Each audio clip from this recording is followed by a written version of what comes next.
Winding up with English phrases. Hello, dear learners.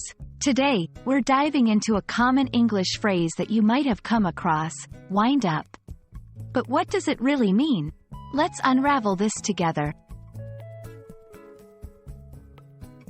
In its most basic sense, wind up can mean to turn or twist something, usually several times.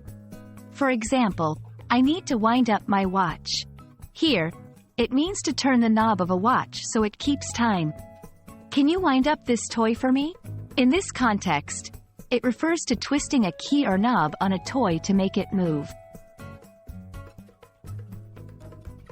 Like many English phrases, wind up can also be used in more figurative ways. 1. Ending or concluding something. 2. The meeting wound up earlier than we expected. 3. How did the story wind up? 4. Finding oneself in an unexpected situation or location. 5. I took a wrong turn and wound up in a completely different town. 6. If you don't study for the exam, you might wind up failing. 7. Provoking or agitating someone, often for fun.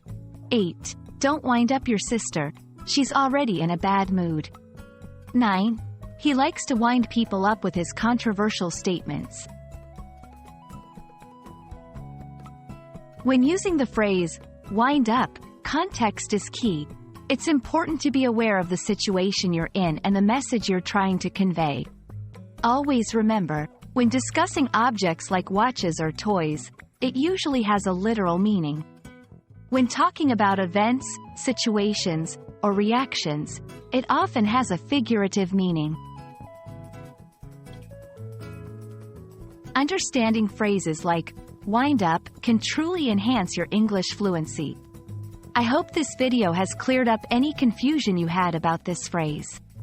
Keep practicing, and remember to always pay attention to context. Happy learning!